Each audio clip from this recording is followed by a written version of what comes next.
Hello बच्चों, कैसे हैं? बढ़िया। ऑर्गेनिक रिएक्शन मैकेनिज्म लेकर आए हैं आपके लिए।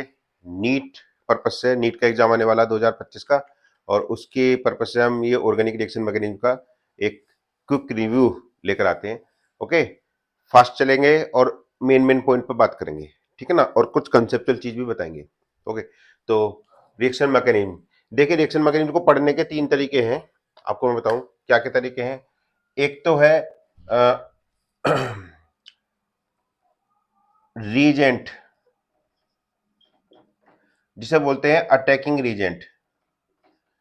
अटैकिंग रीजेंट एक तरीका ये है, और एक तरीका ये है, दूसरा तरीका टाइप ऑफ रिएक्शन।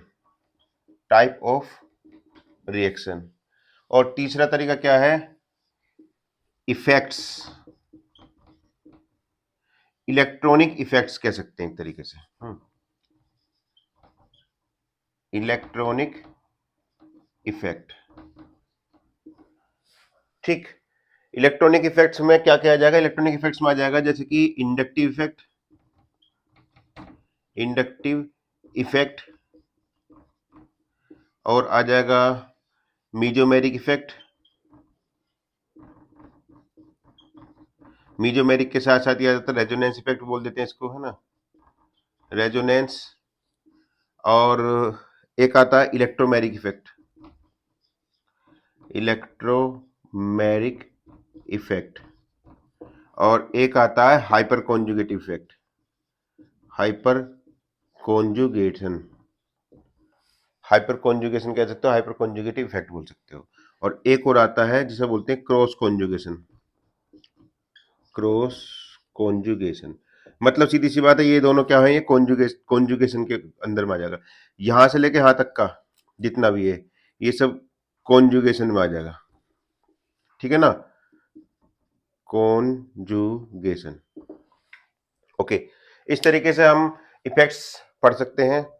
और टाइप ऑफ रिएक्शन और अटैकिंग एजेंट। अटैकिंग एजेंट कौन कौन से होते हैं? अटैकिंग एजेंट हमारे पास में तीन तरीके के हो जाते हैं, चार भी हो सकते हैं। जैसे सबसे पहले है इलेक्ट्रोफाइल, इलेक्ट्रोफाइल, ठीक है, ई प्लस लिख दो। न्यूक्लियोफाइल, और एनयू माइनस लिख दो। और free radical, free radical, okay, free radical R लिख दो। और एक कार्बीन,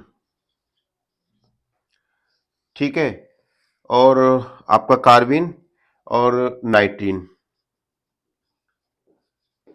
इस तरीके से ये अटैकिंग एजेंट हो सकते हैं। मेन मेन हमने बता दिया आपको, ठीक है ना। इसके अलावा अटैकिंग एजेंट अब टाइप ऑफ रिएक्शन हमारी कितनी हो जाती है? टाइप ऑफ रिएक्शन हमारे पास में तीन तरह की हो जाती है, ठीक है ना। कौन कौन सी हो जाती है? एक तो होती है एडिशन रिएक्शन, एडिशन रिएक्शन। एक होती है सब्स्टिट्यूशन रिएक्शन, सब्स्टिट्यूशन रिएक्शन। और एक होती है एलिमिनेशन रिएक्शन, ठीक। एडिशन रिएक्शन, सब्स्टिट्यूशन रिएक्शन और एलिमिनेशन रिएक्शन, तीन तरह की रिएक्शन हमारे पास में इसमें ऑर्गेनिक केमिस्ट्री में यूज होती है मोस्टली, ठीक है। और एक चौथी और होती है, उसे बोलते हैं रीअरेंजमेंट रिएक्शन, वो अलग हो जाता है, ठीक। बेसिक्स तो यहाँ से बताते हैं आपको। तो कहानी क्या है इसकी? कहानी ये, सबसे पहले तो ये एक समरी याद होनी चाहिए आपके, ठीक है ना। तो अब अगर आप इलेक्ट्रोफाइल पढ़ेंगे, न्यूक्लियोफाइल पढ़ेंगे, फ्री रेडिकल पढ़ेंगे, तभी आपकी ये वाली रिएक्शन टाइप समझ में आ सकती है। अगर आपने ये नहीं पढ़ा तो ये समझ में नहीं आएगा, ठीक है। और इंडक्टिव इफेक्ट, ये सारे इफेक्ट जो है वो इफेक्ट एक अलग तरीके, दो तरीके क्वेश्चन आते हैं कुछ ऑर्गेनिक केमिस्ट्री में। एक होता है एसिडिटी बेसिडिटी निकालने के लिए, ठीक है। और न्यूक्लियोफाइल, इलेक्ट्रोफाइल, ऐसे क्वेश्चन आ जाते हैं, छोटे शॉर्ट क्वेश्चन। और लॉन्ग क्वेश्चन में आएगा कि कौन सी रिएक्शन है, न्यूक्लियोफिलिक सब्स्टिट्यूशन रिएक्शन है या एडिशन रिएक्शन है, वो चीज है ना। तो पहले हम इसको पढ़ाते हैं, उसको बाद में पढ़ाएंगे, ठीक है ना। हालांकि हाँ, इसमें क्या है कि अगर हम इसको लेके चलते हैं तो ये चीज जल्दी समझ में आ जाएंगी, वो बाद में समझ समझ सकते हो उसको, ठीक है। काम करते हैं। तो इलेक्ट्रोफाइल क्या होता है? इलेक्ट्रोफाइल सभी अब मैं समरी के तौर पर सारा ही बता देता हूँ। इलेक्ट्रोफाइल क्या होता है? जिसके अंदर जैसे कि हमारे पास में क्या होता है, CH3 प्लस, ये क्या इलेक्ट्रोफाइल है, ठीक है। तो इलेक्ट्रोफाइल में हमारे पास में दो तरीके का हो जाता है, एक तो चार्ज होता है और एक न्यूट्रल होता है, ठीक है ना। एक होता है न्यूट्रल और एक होता है चार्ज्ड। ठीक है, चार्ज में क्या होता है, पॉजिटिव चार्ज। ठीक, पॉजिटिव चार्ज अगर होगा, जैसे कि हमारे पास अभी मैंने बताया था कौन कौन सा, CH3+, ठीक है, ऐसी करके Cl+, ये सारे इसमें आ जाएंगे। न्यूट्रल में जैसे कि BeCl2, BF3, ठीक है, ऐसे जिसके पास में वैकेंट ऑर्बिटल होती है। तो इसमें क्या होता है, वैकेंट ऑर्बिटल होनी चाहिए, वैकेंट ऑर्बिटल होनी चाहिए या फिर चार्ज होना चाहिए। ठीक है, ये इसकी समरी है। आप सब लोग जानते हो, या तो उसके पास चार्ज हो या फिर उसके पास वैकेंट ऑर्बिटल हो और वो इलेक्ट्रॉन लेने की टेंडेंसी रखता हो। ठीक है, तो इसको बोलते हैं इलेक्ट्रोफाइल। न्यूक्लियोफाइल क्या होता है, न्यूक्लियोफाइल में क्या होता है भैया, ये इलेक्ट्रोफाइल, न्यूक्लियोफाइल की बात करते हैं। तो न्यूक्लियोफाइल भी ऐसे दो तरीके का हो जाता है, एक तो होता है चार्ज, ठीक है, जिसको हम NU के ऊपर चार्ज दिखा देते हैं, और एक न्यूट्रल लेता है उसको NU लिख देते हैं। ठीक है, जैसे कि फॉर एग्जांपल इसमें क्या होता है, लोन पेयर होना चाहिए, इसमें क्या होना चाहिए, लोन पेयर होना चाहिए। ठीक, या फिर नेगेटिव चार्ज होना चाहिए। तो फॉर एग्जांपल जैसे कि हमने बना दिया, इसी का बनाते हैं CH3-, ठीक है, और Cl- लिख दो, चलो ये इसके हो गए। ओके, अब फ्री रेडिकल क्या होता है, जिसके पास ओड इलेक्ट्रॉन होते हैं, जैसे कि हमारे पास में ओड इलेक्ट्रॉन, जैसे क्या एग्जांपल इसका, जैसे हमने बना दिया CH3 radical, okay, Cl radical, एक इलेक्ट्रॉन दिखा देते हैं उस पर। ओड इलेक्ट्रॉन का मतलब जैसे 6 की जगह 7 इलेक्ट्रॉन, क्लोरीन क्लोरीन वाले केस में मान लिया, ठीक है ना। कार्बिन और नाइट्रीन ये थोड़ा अलग स्पीसीज हो जाती है। ठीक है, अब हमारे जो, जैसे ये CH2, ये कार्बिन, कार्बिन का भी एक अलग टॉपिक है। कार्बिन में पढ़ाया जाता है कि भैया की जो सिंगलेट कार्बिन, ट्रिपलेट कार्बिन, नाइट्रीन में सिंगलेट नाइट्रीन, ट्रिपलेट नाइट्रीन होता है ना। तो लेकिन अब हमारा जो ये जो रिएक्शन है, कौन सी, ये वाली, नंबर 1, नंबर 2 और नंबर 3, ये तीनों रिएक्शन सिर्फ इन तीनों पे डिपेंड करती हैं मोस्टली, जितना मैंने बता दिया। ठीक है, वो एक एक्स्ट्रा पार्ट है। तो इन तीनों को इसमें हम सम्मिलित करते हैं, कैसे सम्मिलित करते हैं, देखो जरा। एडिशन रिएक्शन हमारे पास में कितने तरह की हो सकती है, 3 तरह की हो सकती है। कौन कौन सी, देखो, इलेक्ट्रोफाइल है, न्यूक्लियोफाइल है, फ्री रेडिकल है। ठीक है, तो electrophilic addition reaction, nucleophilic addition reaction, और रेडिकल एडिशन रिएक्शन। समझ रहे ना। सब्स्टिट्यूशन भी ऐसे हो जाएगा।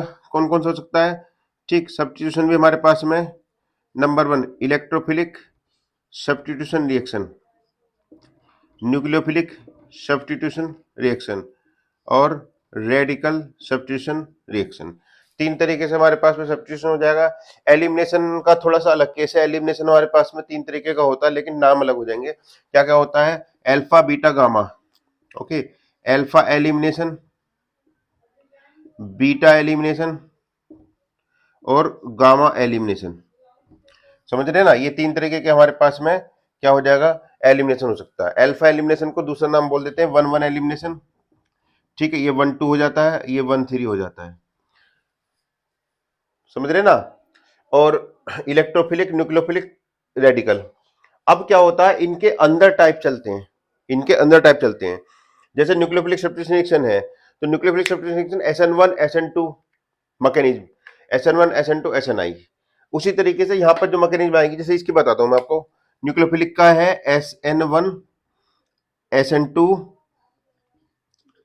और SNI, ये इसकी मैकेनिज्म न्यूक्लियोफिलिक वाले की। ऐसे ही इलेक्ट्रोफिलिक की हो जाएगी SE1 SE2 SEI। रेडिकल की कोई मैकेनिज्म नहीं होता, रेडिकल एक ही तरीके से जुड़ता है, ठीक है ना। और इस वाले केस में ऐसे ही हमारे पास इसका नाम अलग आ जाएगा, क्या होता है, E1 E2 और E1 CB।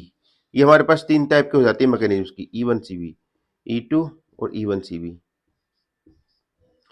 ठीक है, ये सारी रिएक्शन इस तरीके से हम कर सकते हैं।